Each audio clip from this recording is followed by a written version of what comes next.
Hello students, आज हम देखेंगे लेक्चर 1.3 का समरी वीक 1 का।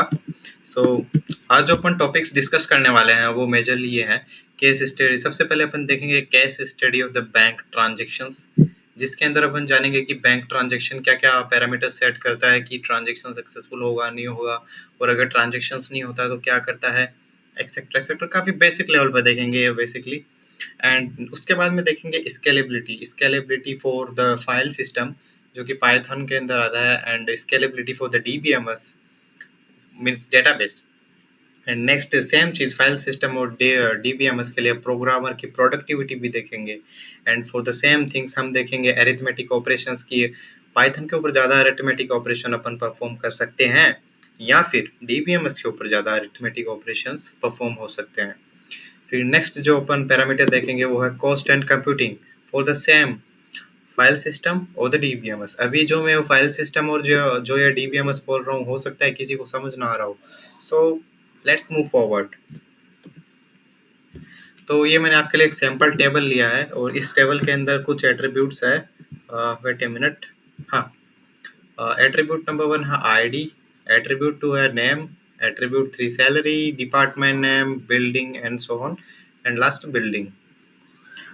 एंड जो एट्रीब्यूट्स है, इसका जो वर्टिकल लाइन है इसको बोलते हैं कॉलम, और ये है इसका डेटा, और इसे बोलते हैं रोज और रिकॉर्ड्स।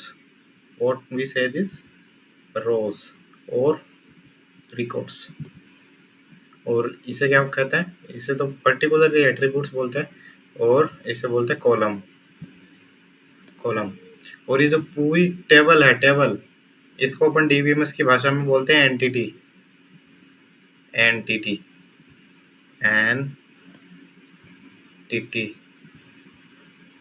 आप समझ आना, ठीक है, एंटिटी। ओके, सो ये सैम्पल टेबल है, इसके अंदर आपको कुछ एट्रीब्यूट्स दे रखे हैं एंड कुछ रिकॉर्ड्स दे रखे हैं।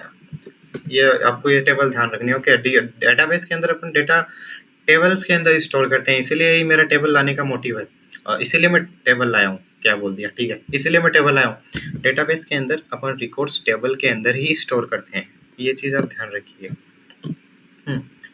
नेक्स्ट है CSV फाइल। अब CSV फाइल्स में भी आप लोगों ने मोस्टली सुनी होगी कि CSV फाइल्स क्या होती है, अगर आपने पाइथन अच्छे से किया होगा, जो कि मुझे पता है नहीं किया होगा। नहीं यार, मजा कर रहा हूँ, किया होगा, ठीक है। पाइथन आपने अच्छे से किया है, सो उसके अंदर फाइल हैंडलिंग का एक कॉन्सेप्ट आता है, जिसके अंदर अपन फाइल्स बनाते हैं। फाइल हैंडलिंग तो अलग हो गया, लेकिन पांडास से CSV फाइल्स को इंपोर्ट करते हैं, एक्सेट्रा एक्सेट्रा। तो ये वही CSV फाइल्स है। CSV फाइल्स का मतलब क्या है, कोमा सेपरेटेड वैल्यू, ठीक है। ये कीबोर्ड और मिनिमम मंथली वॉल्यूम के बीच में कोमा है, and minimum monthly volume and maximum monthly volume के बीच में भी कोमा है, एंड ये कोमा मतलब कोमा से सेपरेटेड है पूरी फाइल। अब जैसे यहाँ पे देखो, यहाँ पे कॉलम से सेपरेटेड है, ये column 1, column 2, column 3, column 4, column 5, column 6। But यहाँ पे कॉलम नहीं है, बोलते हैं हमें कॉलम चाहिए ही नहीं, हम तो कोमा से काम चलाएंगे, ठीक है। तो इन्होंने क्या किया, इन्होंने कोमा सेपरेटेड फाइल है, तो इन दोनों का डिफरेंस आपको समझ में आ गया होगा। यहाँ पे कॉलम वाइज डेटा डिस्ट्रीब्यूटेड है, और यहाँ पे CSV कोमा सेपरेटेड वैल्यू। हाँ, तो अभी आते हैं अपने फर्स्ट टॉपिक के ऊपर, जो कि था case study of the bank transactions. थोड़ा थ्योरी पढ़ लेता हूँ इसका। The application performs the following checks. If the account balance is not enough, it will not allow the fund transfer.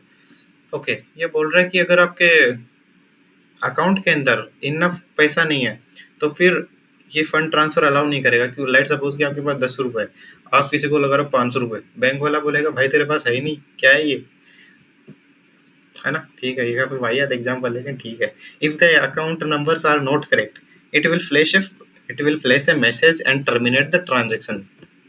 पहले वाले पर टिक कर देता हूँ। Second, if the account number are not correct, it will flash a message and terminate the transaction. मुझे मेरे दोस्त को पैसे भेजने हैं, बट क्या हुआ, उसने अकाउंट नंबर या फिर कुछ इन्फॉर्मेशन गलत दे दी। अब मैं पैसे लगा रहा हूँ, बैंक अकाउंट बोल रहा है भाई ऐसा कुछ है ही नहीं, ऐसा कोई बंदा ही नहीं है, आज तक इस अकाउंट हमने ओपन ही नहीं किया। वो बोलेगा sorry, the account number is incorrect, we can't find this account, और फिर ट्रांजेक्शन को वापस से इनिशियलाइजेशन पेज के ऊपर लेके जाएगा। ओके, तो सेकंड वाला पॉइंट भी अच्छे से समझ में आ गया होगा। थर्ड पॉइंट है, if a transaction is successful, it prints a confirmation message. I guess इसकी तो आपको काफी आदत हो गई होगी, फोन पे, पेटीएम के ऊपर जब भी ट्रांजेक्शन करते हैं अपन, ट्रांजेक्शन सक्सेसफुल का मैसेज दिखा देता है। काफ़ी रेयर होता है कि वो बताता है ट्रांजेक्शन फेल्ड एंड इस तरीके के इश्यूज। तो ये था बैंक ट्रांजेक्शन किस तरीके से काम करता है, इनके चेक्स क्या क्या करते हैं, क्या क्या चेक करते हैं। अकाउंट बैलेंस चेक करते हैं, अकाउंट एंट्री का सही एंट्री सही डाला है वो चेक करते हैं। सब ठीक है तो सक्सेसफुल बता देगा। हाँ, अब ये है कि बैंक ट्रांजेक्शन सिस्टम के अंदर जो लोगों का अकाउंट का डिटेल है वो किस किस तरीके से स्टोर करते हैं ये। तो इसको स्टोर करने के भी दो तरीके के अपने इस वीक के अकॉर्डिंग। फर्स्ट तरीका है कि accounts dot C S V की फाइल बनाओ for file based system implementation.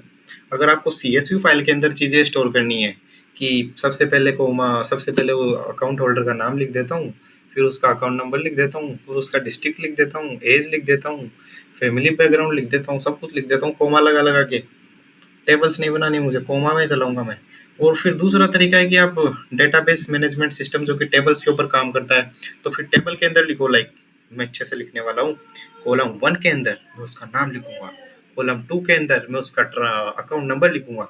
इसी तरीके से कॉलम्स के अंदर मैं प्रोसीड करूंगा कंपेरेटिवली सीएसवी के अंदर। ठीक है, उसी तरीके से अकाउंट डिटेल्स स्टोर कर लिए, उसी तरीके से ट्रांजेक्शन डिटेल्स भी इसी तरीके से स्टोर हो सकती है।